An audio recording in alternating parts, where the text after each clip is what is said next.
yeah, before I ask my questions, I wanted to set a little bit of context. There were two things I wanted to say to set context. One is I'm the current maintainer of it. I would love to have other support, but I am pretty much the sole man standing. I don't think anybody has submitted a patch in quite a while, but it's stable. I mean, as long as TaskWarrior doesn't massively change its CLI interface, I think that's going to be fine for the foreseeable future. As far as I know, there are people running it on the 3.x branch of TaskWarrior. I haven't personally moved to that yet, but it seems like it's working okay. Yeah, so that's the first piece. I maintain that particular, complementary software to TaskWarrior. And I would say the other thing to add is because of that, I just want to say that took me, that was like 4 or 5 months of full-time work. I basically took off work for 4 or 5 months to rewrite the original Perl version in Python and kind of, I think, hopefully make it nicer experience than the Perl one. So I can tell you from that and many other open source experiences that I can fully appreciate what it's like to work long hours for no pay and still have people complain. So I offer any criticisms during my questions. Please know that is the context I'm coming from. I get how hard it can be. So it's more just like I want to improve the software, not that I'm offering any like criticism from the cheap seats. Does that all make sense? And the two main lingering questions I have are, what is the status of the synchronization stuff? Because you guys have heard this multiple times, I'm sure, is that people don't want to move to 3 without a better sync solution. And I'm just not down with putting my stuff in Google Cloud. I have my own task server that I've never had any problem with it, besides the fact that I think Dustin mentioned his would memory leak or something, and I have to restart it about once a month or something.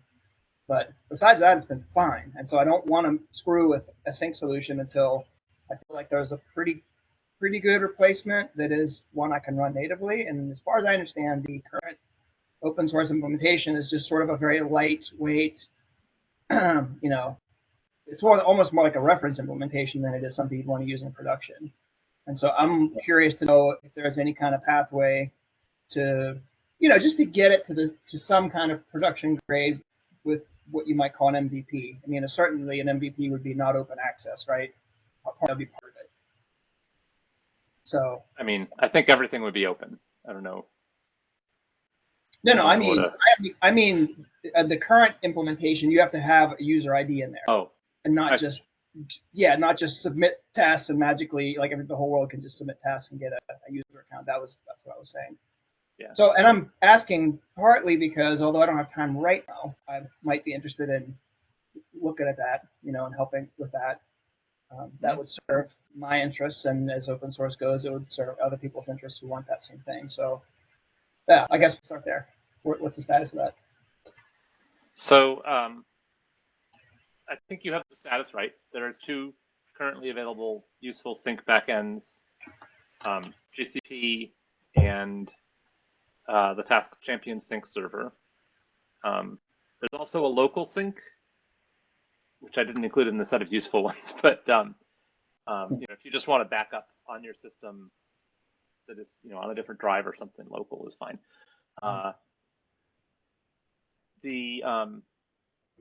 There's open issues to add more support for more clouds. So Azure would be relatively straightforward.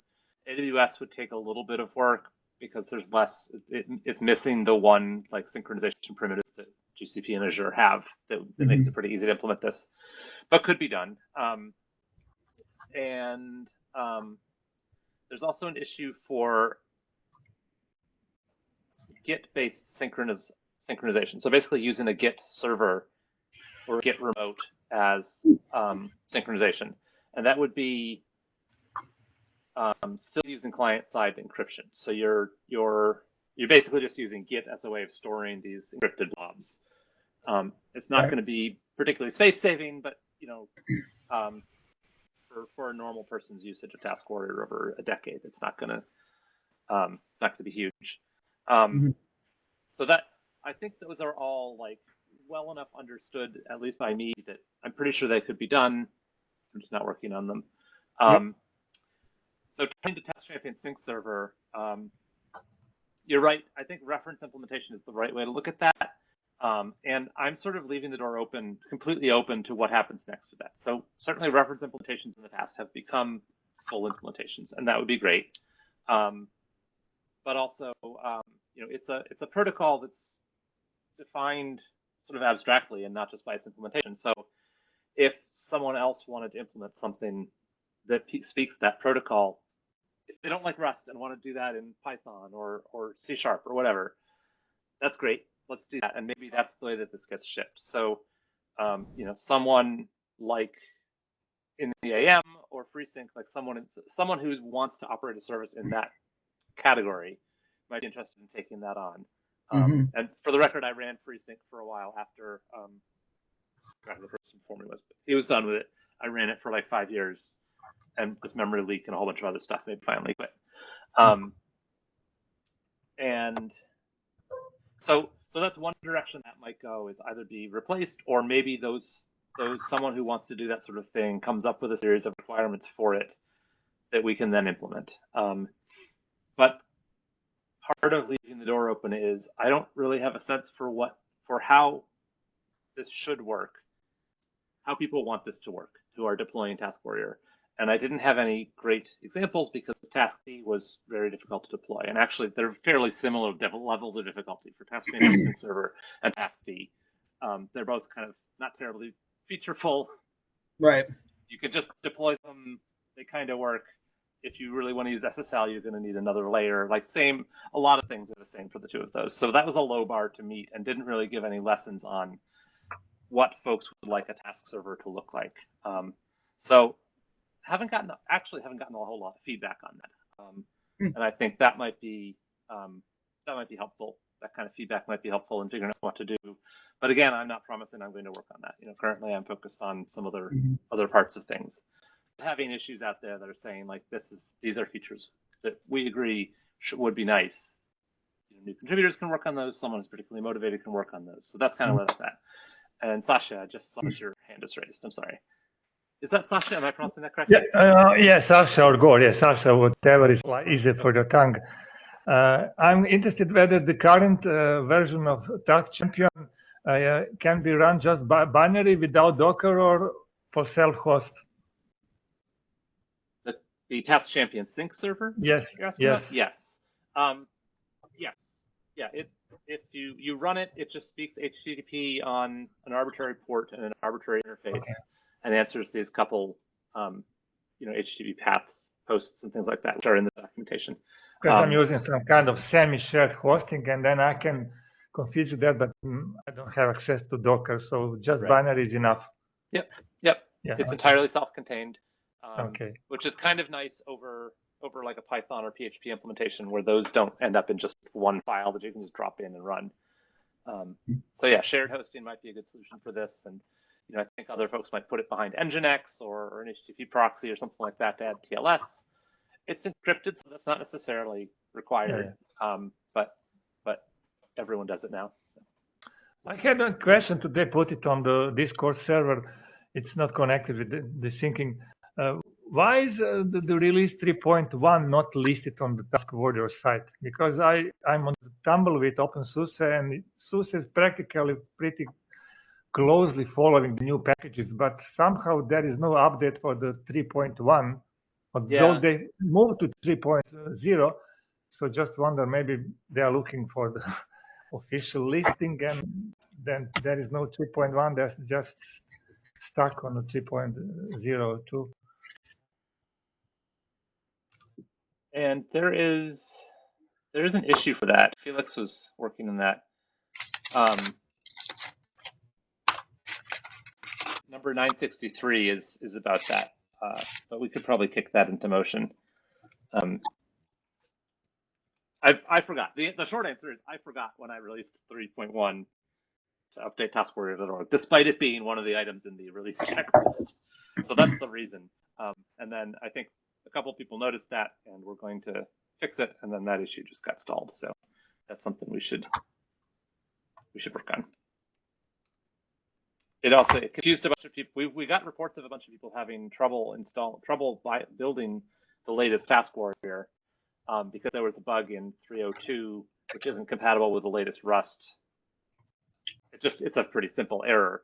But I was trying to figure out why we were getting 3 or 4 people trying to compile an old version of TaskWarrior, and that's how we found out about this. So I will move that into the in progress section of the development project, and hopefully that'll at least make sure that I don't forget it again. Okay, thank you.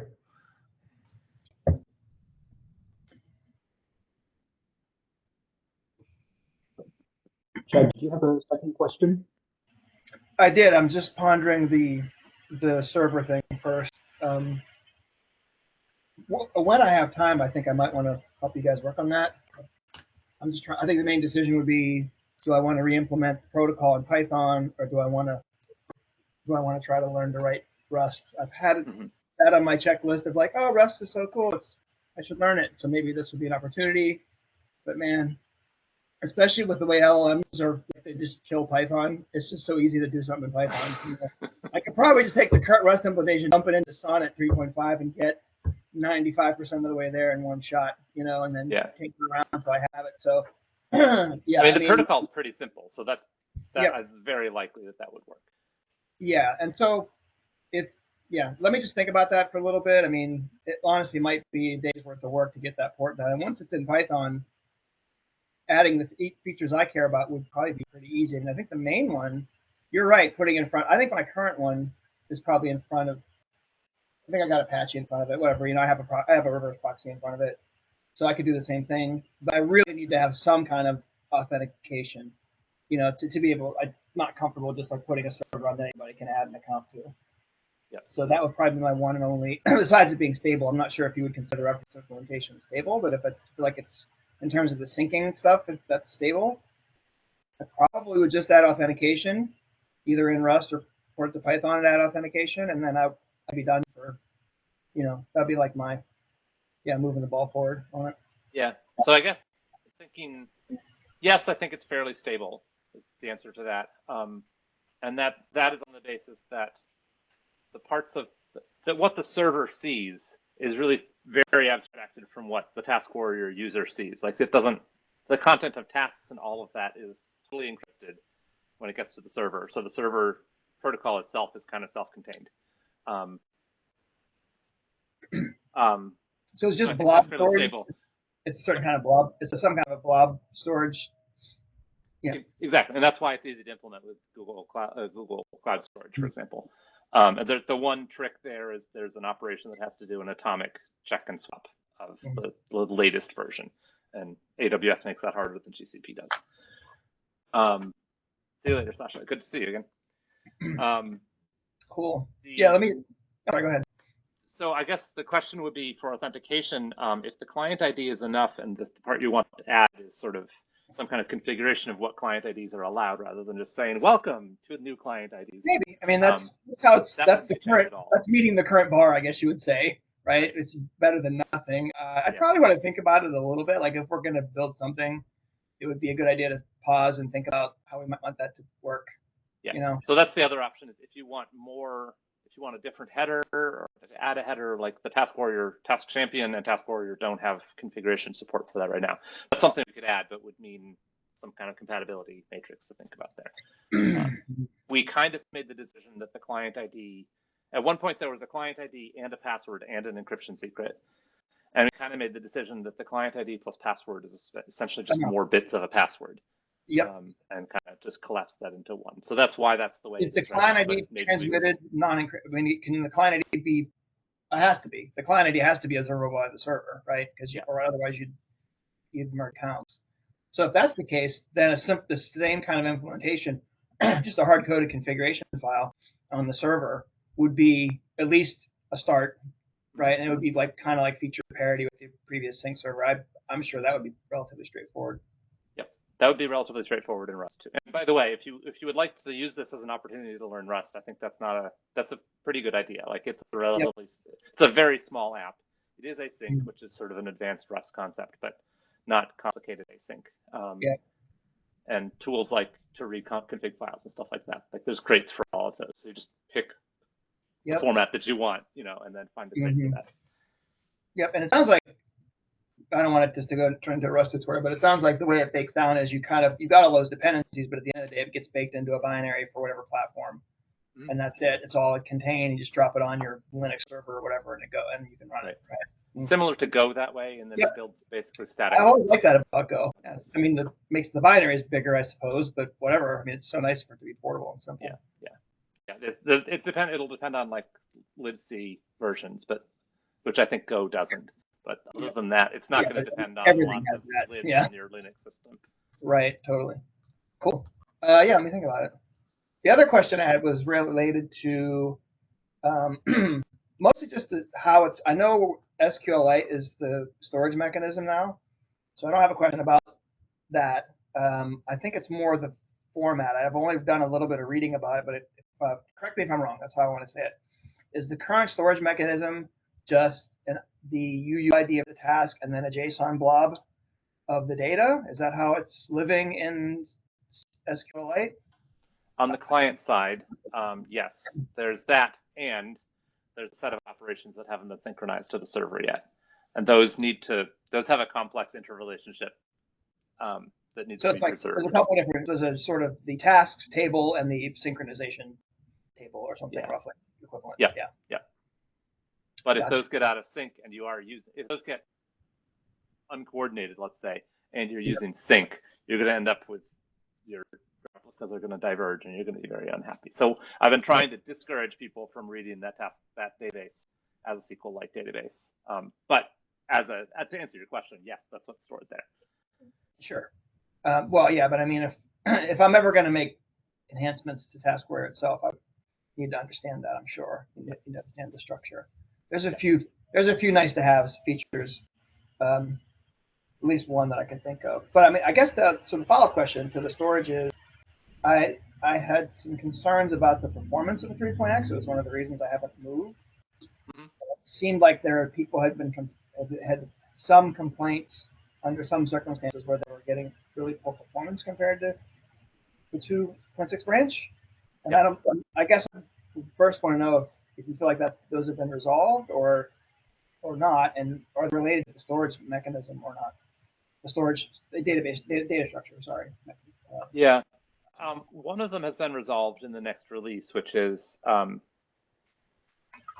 getting the pending task, which is a fairly common operation, was done in a very, very slow way. In that we were like individually calling select for each UUID in the list of pending tasks. Yeah. And so that's been updated to do a join with the working set table and then return all of them at once and then parse the JSON. So that should be quite a bit quicker. Felix has done a little bit of looking at trying to profile and see exactly what is slow.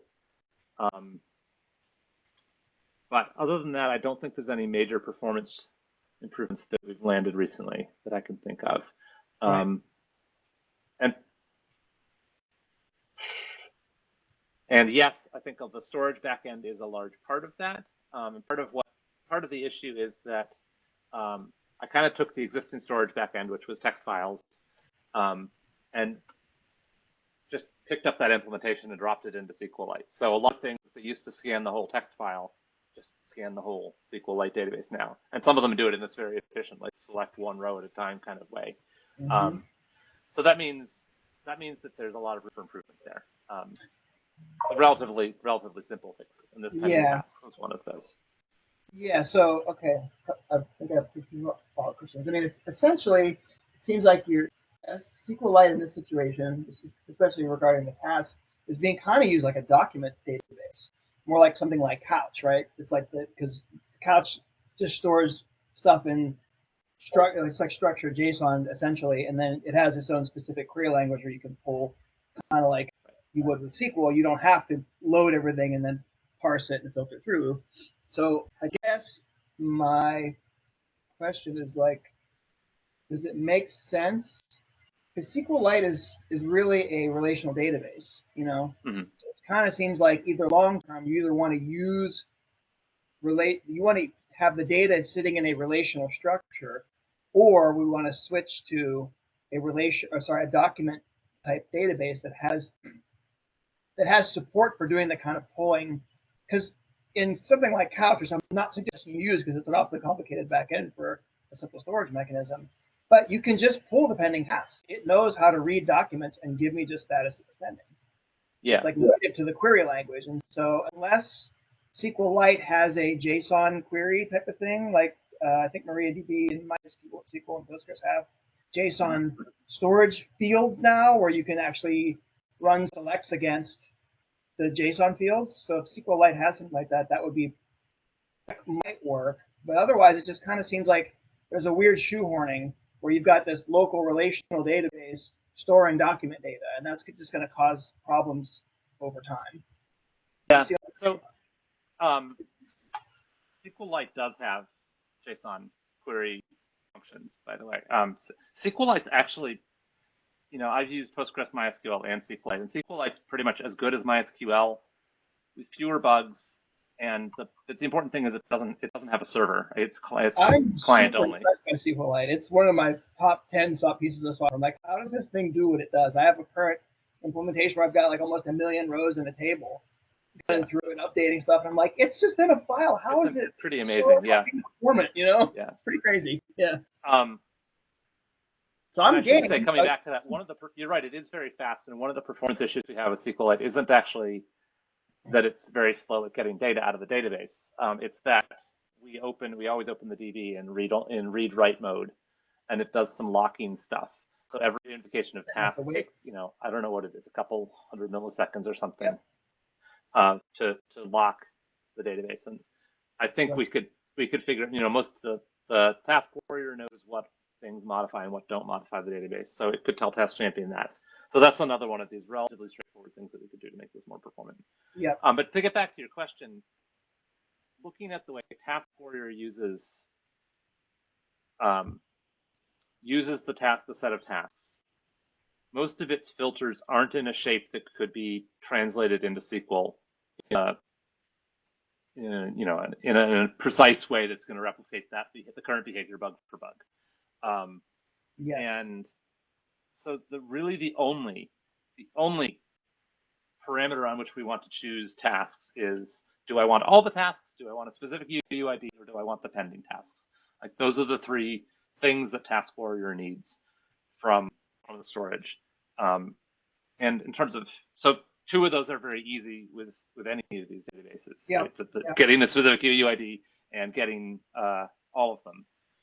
The middle one is a little bit complicated in that usually what you want is all of the tasks in the working set, which is not quite the same as all the tasks with status pending. Yep. And so we store the working set separately, the integers. UUID list. That means that's the one that we do a join with now. So we've sort of hit those three cases with the relational database, and there's not actually any demand from TaskWarrior or any other client to be able to query, say, all the tasks with tag ABC. Right, that's the way that, in practical terms, the way that that's done is get all the pending tasks and scan them individually through a filter in the client side. That's how, that's sort of like in line with how the file-based storage works, right? So you're not. Yep, exactly. Yeah, I mean, there's a certain, I guess I would say there's a temptation if you're using this new. We're not using a flat file anymore. We're using a real. I mean, to me, SQLite, like I think we're agreeing, it's a real database. Like it's, there's some real serious functionality in there. And so it seems kind of tempting to go, well, let's use this sucker. Let's get performance gains out of this database instead of treating it like a modern version of a flat file storage. Like it just. And I think that the advantage that we're getting out of SQLite is the transactionality. So like I said, there's this kind of complex relationship between the operations table and the tasks table. And being able to sort of commit a change to both of those atomically, waving my hands around what atomic means there, is a critical feature. And that's something we couldn't replicate with the text files. Yep. So that was the thing that drove me to say we need something more sophisticated that has transactions here. And actually, we started with, I think, LLDB. We started with a different backend to this in TaskChampion when TaskChampion was still a inspired by TaskWarrior new product, because LLDB is pure Rust, and it's more of a document storage thing. So this was actually closer to what you're suggesting. And I don't remember why we decided to make the switch. I think it was a compatibility issue. But SQL, the other advantage of SQLite is that it's in process, right? Like CouchDB, MySQL, Postgres, all of those are possible. We could use them, but they're going to require a server. So if someone's hosting Task Champion on a web service or something like that, makes total sense to use a single MySQL instance and not 1,000 SQLite databases. And I guess the last piece of data I want to throw in there is that this is abstracted within the Rust code in Task Champion, such that you could add other storage backends. And I think the bottleneck there is that API, which is in a Rust trait. So there's, a dozen or so methods that you have to implement. And I, at least right now, want to avoid adding anything to that trait which would tie us to any particular storage backend. So I don't want to say, string where clause, because that would tie us to SQL and particular flavors of SQL potentially. And for those people crying for the original text file format, you can't implement an interface for that in the current schema? It would be possible. The reason I don't want to do that is the people who are crying for that. Well, okay, let me say this in a not accusatory way. I think the reason people want that is so that they can grep it and edit it. And that's precisely the thing that is going to ruin their days. So I don't want them to have that flexibility. I can say from experience, I don't edit. That seems silly to edit the file, but grepping has saved my bacon several times. I'm just like, I have no idea, and any search functionality I can think of won't work. I know the word I want to find, and I just find it somewhere in the middle of that giant JSON file, and I can figure it out from there. I get the UID or whatever. So I get it. The slash filter, the regular expression filter in TaskWarrior, doesn't that find those things for you? It's possible that I may not know every single feature of TaskWarrior. Okay. Benefit from that, yes. You might be right. So, but there is I do think beyond even just that, there's kind of like, oh, I'm a Linux sysadmin. I have a good command of the standard Unix tool set. This is a text file. I can awk and grep the crap out of this. So there's a familiarity. You know what I mean? Even if, yes, we could do it TaskWarrior, there's an advantage to the familiarity. And I guess to answer your question, if someone wanted to write that backend and be able to store the right working set information, all the task data and all the operations data in text files, I'm happy to merge that. My time is limited. I'm not going to work on that because I don't think it's a good idea. No, but I don't think it's such a bad idea that I would say no to the PR. I would say yes to the PR with some warnings in the man page to be like, here's the risks if you make this choice. Right. So to go back to the SQLite the current situation, which I guess I'm internally brainstorming some different things. So one thought I had was, and I'm just brainstorming, right? I'm not saying these are good ideas, but like one thought was like, whoa, bad ideas only. If we want to pull pending stuff or anything else, can't you have supporting tables that store that data and do those commits atomically as well? Yeah, that's exactly what we do. A table that's like pending task IDs. I mean, it literally would be just like a table that has the pending task IDs that we've managed atomically anytime the pending status changes. Then you would do an inner join or something on that, right? And that would only pull those tasks. Yeah, that's exactly what we do. Oh, you're doing the table's called working set, but other than that, you're exactly right. Okay, I see. So there already is a working set table in SQLite. That's the newest release has that, is what it sounds like. It existed already as because we need to associate the short integer IDs with the task view UIDs and keep that needs to be maintained separately. So we already had the table. We're just switched to doing a join now instead of getting all of them and filtering for pending. Right on. And there's no, I guess I'm sure you understand all the filtering stuff in TaskWarrior way better than I do. That's not true, but go on. Well, I understand it quite poorly, so. I guess my point, or the thing I'm curious about is like, there aren't other common needs besides the status. Like I would think it would be a relatively common need to be able to pull all tasks that have a tag.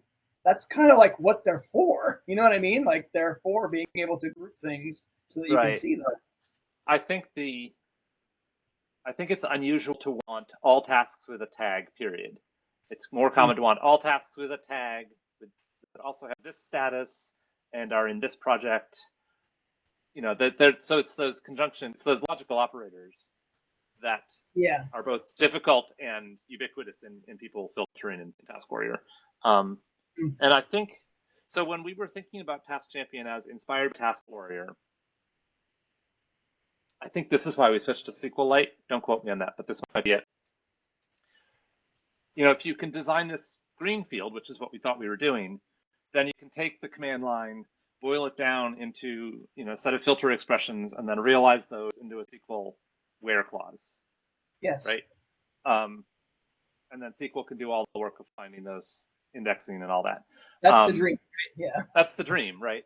And when we were getting to define our own command line interface, it had 0 bugs because it didn't exist already, and we controlled the whole pipeline. That's what we wanted to do. But because of the way TaskWarrior works, and because of the way the command line parsing in TaskWarrior works, and the way that the filtering in TaskWarrior works, it's all very complex. It's all very bespoke in terms of how it parses stuff, in terms of how it thinks about dates. Yeah. And it's buggy in some weird ways that people are used to now, and some people love those bugs, I'm sure, because that's Hiram's rule. So if we were to try to just sort of re-implement all of that by lowering it to SQL and doing those queries in SQL, we would introduce thousands of bugs that are going to drive people crazy, right? Because it's going to be a subtle change that we didn't even realize because we didn't have detailed enough tests to see that this particular end of the month query no longer queries in the end of the month in this other time zone.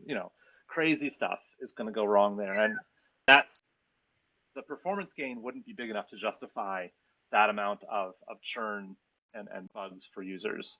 No. That's really I'm pretty sure that's not where the performance issues are, is in the querying. I think with SQLite in a read-only mode for the majority of queries being against just pending tasks, of which people have maybe 1,000 if they're wild. Yep. SQL can provide 1,000 JSON blobs and parse them. SQLite can provide 1,000 JSON blobs and parse them 100 milliseconds or something. well under a second. Yeah. Yeah. No problem. Like we're not doing that right now. Like I said, we were doing this in a really stupid way. Yeah. We're still doing it a little bit stupid in that we're opening it read write and doing this, this locking and setting up for transactions. So we can get smarter about this and do it more quickly. Yep. But I don't think that there's a fundamental technological limit that prevents us from sort of staying on this course and getting to the level of performance we need. That's an interesting problem. I mean, I don't have an immediate answer, but the problem space seems to be in is like we've got a legacy client interface with legacy filters and our own special treatment. Mm-hmm. That's difficult to translate into SQL. Okay. And then you probably have this desire, based on what you said earlier, well, we'd like this back end to be abstractable, like to not to take the bespokeness of TaskWarrior and translate it into SQL, into some custom document language.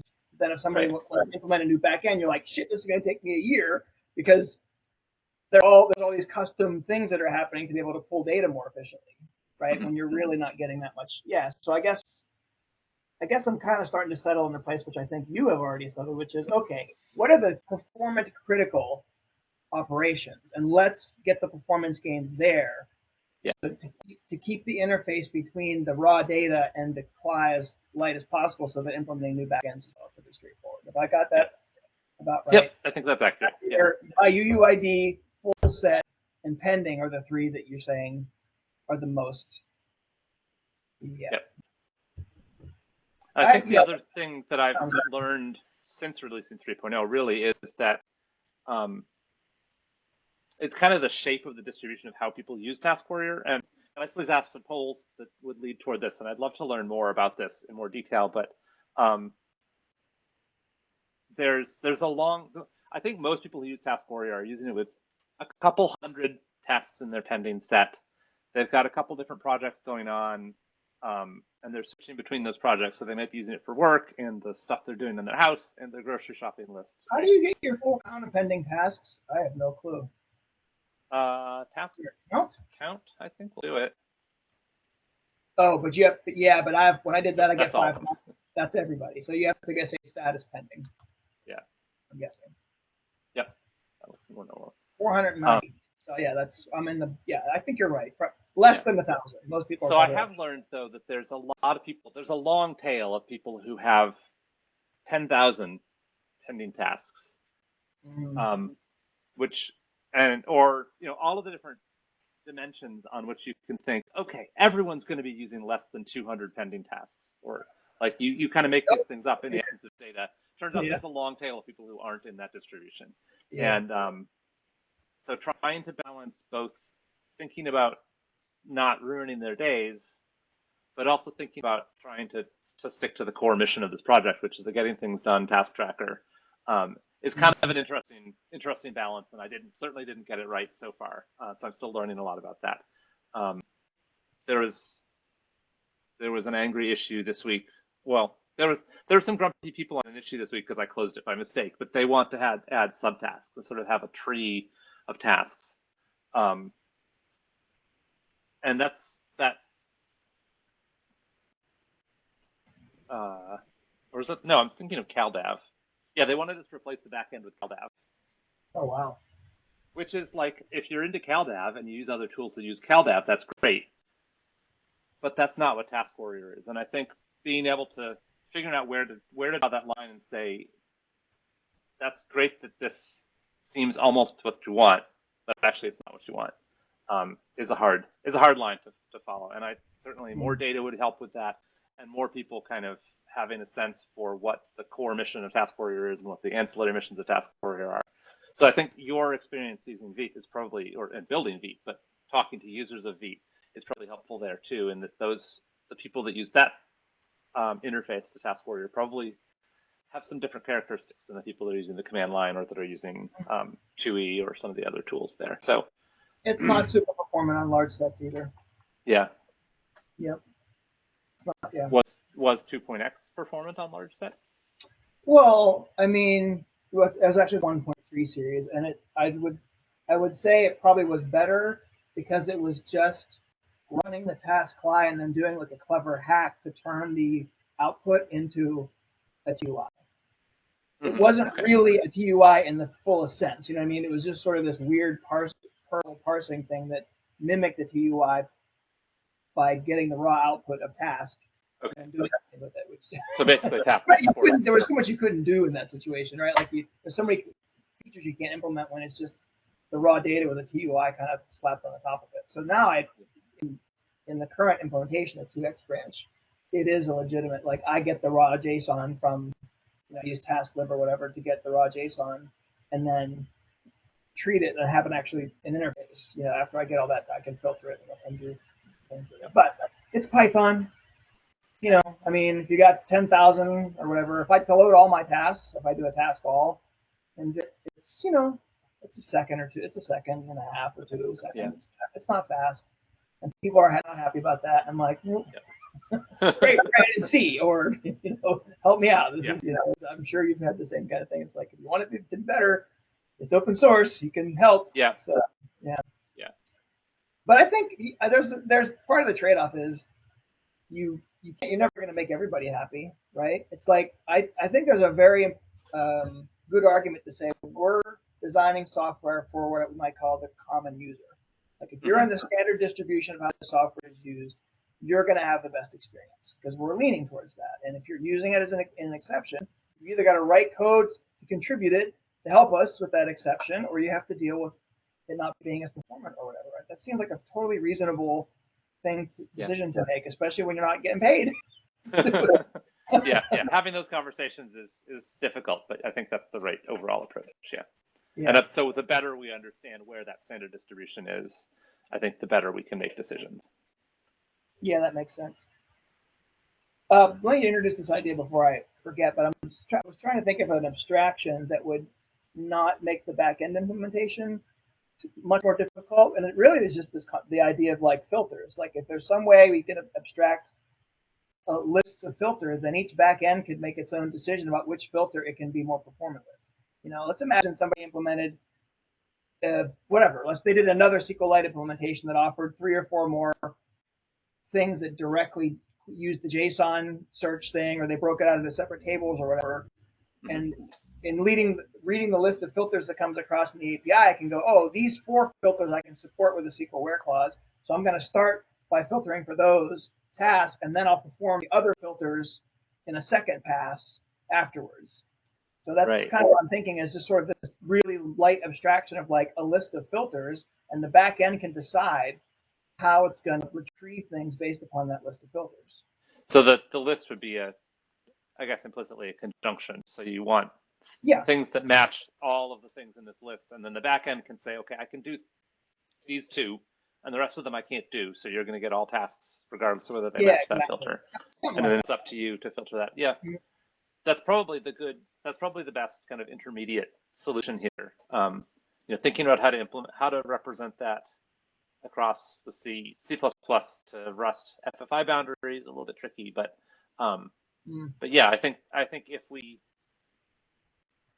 had more users of Task Champion than just TaskWarrior, and could look at kind of a common requirements from all of this. So maybe someone's building a web UI to look at your tasks in the web, like TaskWarrior is the powerful interface, but they still want to show you what you need to do today in the web. And maybe that's the today tag, right? So that web app probably wants to be able to select out of this MySQL database pending tasks for this user with the today tag. And that's the moment when we can say, okay, now there's a compelling case to add tag filtering to the storage API.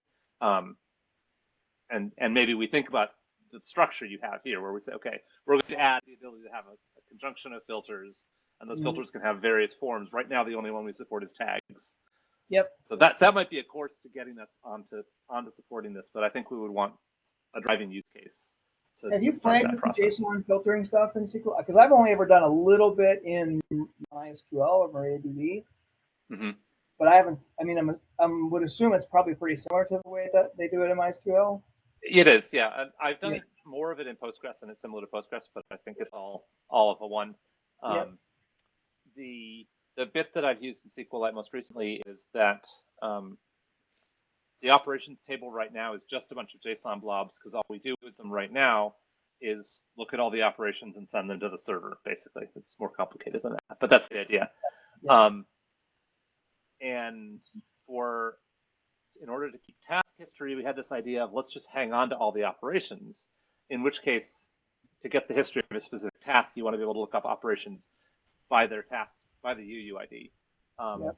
So SQLite has virtual indices, and I built a virtual index that extracted the UUID from that JSON blob in the operation as a virtual column, basically. So it maintains an index. So when the operations table is updated, it updates the virtual index type of thing? Yeah. Oh, nice. That's cool. Which is like that's what you expect from a production quality SQL database, right? But I was still pretty impressed that SQLite, this little C library that I can put in my binary, has that functionality, but it does.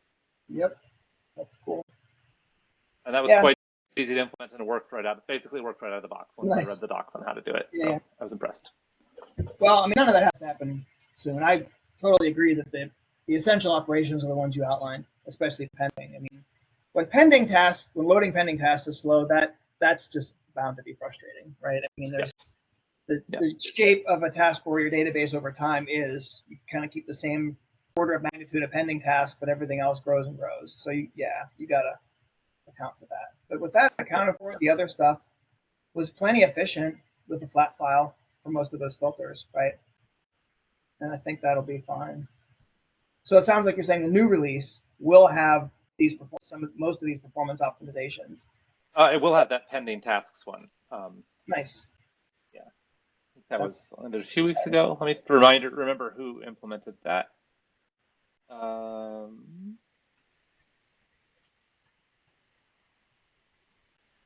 Just so I can quote them.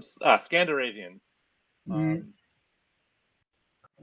Christian Raven implemented that for us. So new contributor, came in, fixed an important performance bug. Like, yay, open source. Sweet. That's how it's supposed to work. So it sounds like the remaining big one is the rewrite thing, right? Like getting it to use read or Yeah. to use write only when needed would be the other performance. I think so, yeah. And Felix has been doing a little bit of profiling and looking at flame graphs to see if we can find other things that are using lots of time in certain scenarios. So hopefully we can have a better idea of like, these are the 10 performance bugs we have, and this is how serious each of them is. Nice. Yeah. But that's the one we know of next, so probably the next Mhm. release we'll work on that. Sweet. Okay, I'm out of questions and feedback. Cool. Well, this has been a very exciting meeting to have such detailed questions and conversations. So I appreciate your coming here with I've them. been saving them up. I've been wanting to come for a long time now, but every Saturday I'm like, I'm not getting out of bed at 8 o'clock for this. I'm sorry, it's not happening. That's fair, yeah. And Ryan Everett came to a few of them, but I think hasn't been back for a while. But is the current maintainer of TaskWarrior.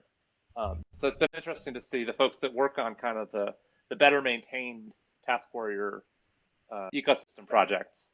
Yeah. I think are really good folks for us to be talking to and getting feedback from, just based on what you understand of how to use TaskWarrior and also what you understand of how people are using your work. Is really useful information. Cool. He's also enjoying learning Rust, so that's been a really nice experience. Go ahead, Sasha. Sorry, I'm going to jump in at this just to say, Chad, thank you very, very, very much for Bit. It's my daily go-to. And not only that, but when I wrote the book on TaskWarrior, it was the main thing I pointed people to as use this because it's simple, easy to understand, easy to wrap your head around if you're not used to the command line and all that sort of thing. Just VIT and you're good to go, right? Yeah, nice. So, thank you very Sweet. Well, yeah, you're welcome. I wrote it because I moved from OmniFocus. I was a Mac person, and I got off and moved to Linux. And then TaskWarrior, I found like this is almost what I need, right? But I got to have something resembling an interface. I can't just be running everything off the command line. Yeah. So yeah, it's same deal. It's my daily driver. That's why all the work got done. It's because it makes things so productive. There are a few open set features though that I would love to see done, but as you guys know, there's only so much time in the day, right? And I just haven't had a lot of time to do anything but fix bugs in Bit for a while. Being able to select multiple tasks would be really nice. That's the biggest pain in the butt. If you want to mark, 5 tasks done or something, you got to do them one at a time, which is kind of annoying. That would be nice, but not there yet. So something we could think about. All right, that's where I usually hit T and then task, and like it fills in task, and then I put the numbers in, and then delete them all or add them. Bit has like history, like you would run any kind of shell, right? So you can just colon and up arrow to get the last commands. That speeds things up sometimes. Sorry, Dustin, I cut you off. Yeah. I was just going to say that it's something we could think about in the coming years is participating with some of the organizations like Google Summer of Code, Outreachy, maybe Hacktoberfest. I'm unclear how that works exactly, but to get folks in on a sort of longer term basis to work on tasks and projects and things like that. I think we're still a little like, I wouldn't want to do that for TaskWarrior right now because I think it would be me and only me, and it would be a lot of time spent. But if there's a few more people and projects are kind of, and there's sort of a larger community of people and we can feel like we can share the load of mentoring someone, then getting new folks into those programs can be really rewarding. And I ran the outreach program at Mozilla for a while, so I'm pretty keen on that program, but there's lots like it.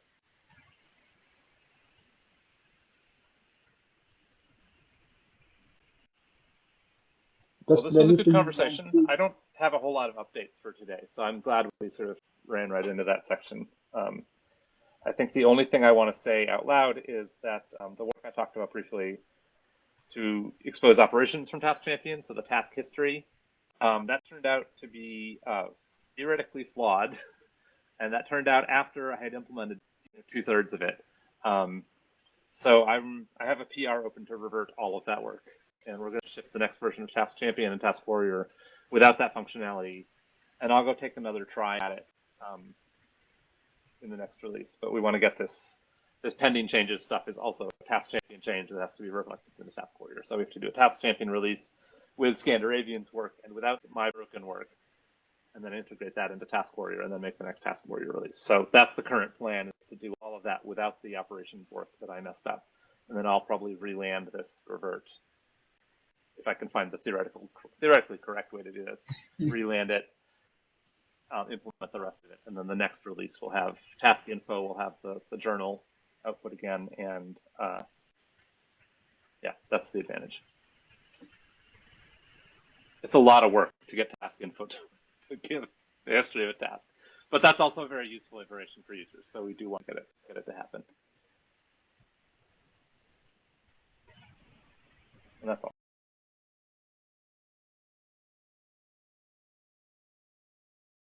We've done